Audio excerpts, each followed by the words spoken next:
according to the Bureau of Labor and Statistics, we have 1.6 million illegal aliens that have gone home voluntarily. They have left the United States, returned to their countries at the encouragement of President Trump and his policies so that they have an opportunity to come back to America the right way. So they have the opportunity to come back and pursue the American dream and provide for their families the right way into the future. So that's an incredible amount of individuals who recognize now was the time to go home.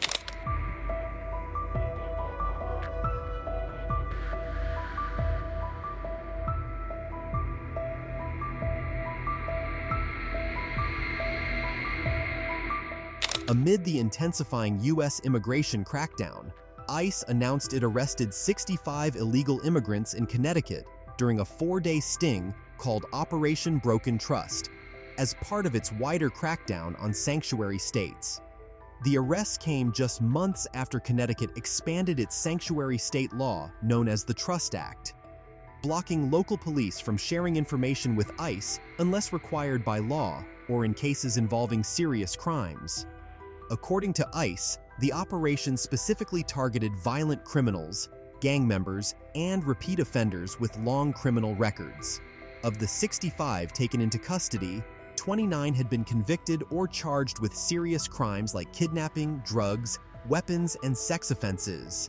Officials revealed that some were also identified as members of violent transnational gangs or had foreign criminal histories. ICE Boston's acting field director Patricia Hyde warned that sanctuary laws only protect criminals while putting communities at risk. She said the Trust Act forces local authorities to release dangerous offenders back into the same neighborhoods they harmed.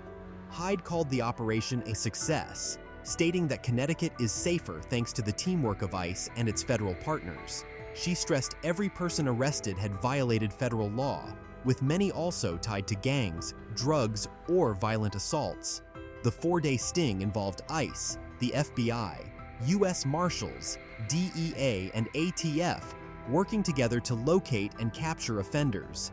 All 65 migrants remain in ICE custody as they await immigration court proceedings or deportation back to their countries. And in this first 7 months, he has accomplished some unprecedented things for the security and the safety of all American citizens. As you know, when he campaigned to get elected as President of the United States, he promised the American people that he would secure our border, that he would ensure that the invasion of the illegal criminals that were coming into our country under the Biden administration would be stopped, and that he would do all that he could to restore the safety to our American communities. And he has done exactly that. In fact, today we have the most secure U.S. border that we've ever had in the history of this nation. It's incredible the work that he has done along with the good folks out of CBP and ICE and law enforcement, federal agencies in partnership with states like Texas right here, and also with our local law enforcement that have stepped up and deployed individuals and resources to help us secure this border. Today, we're going to be talking about the incredible work that these individuals have done in making sure that we're continuing to construct infrastructure.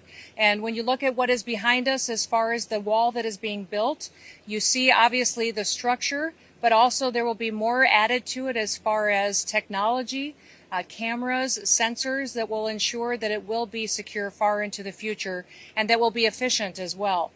With our resources and our individuals and our agents that are out here on duty day and night, making sure that America is safe. Remember that a nation without borders is no nation at all. And we're so thankful that we have a president that understands that and understands that a secure border is important to our country's future.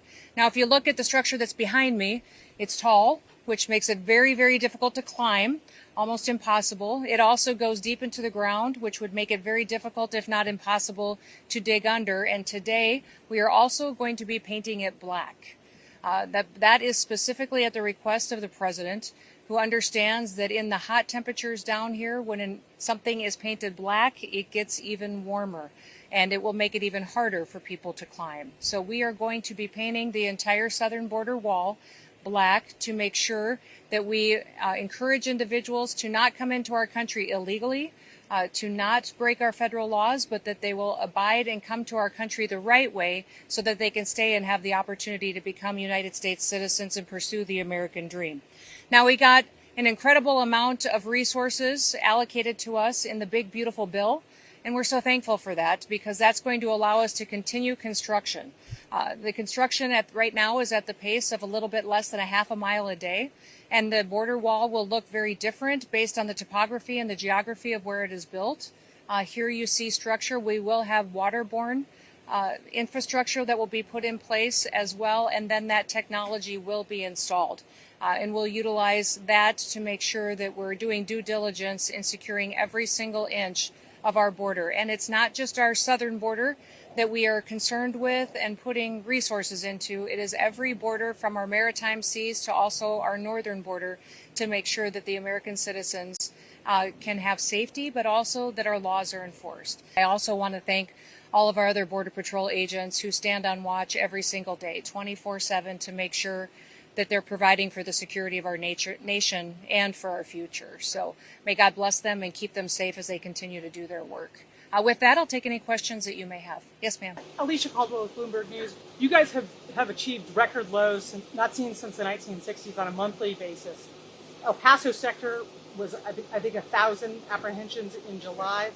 Given that drop to 29 or 39 average a day, who's left coming? The asylum seekers seem to have stopped. Who are the people that you're now seeing?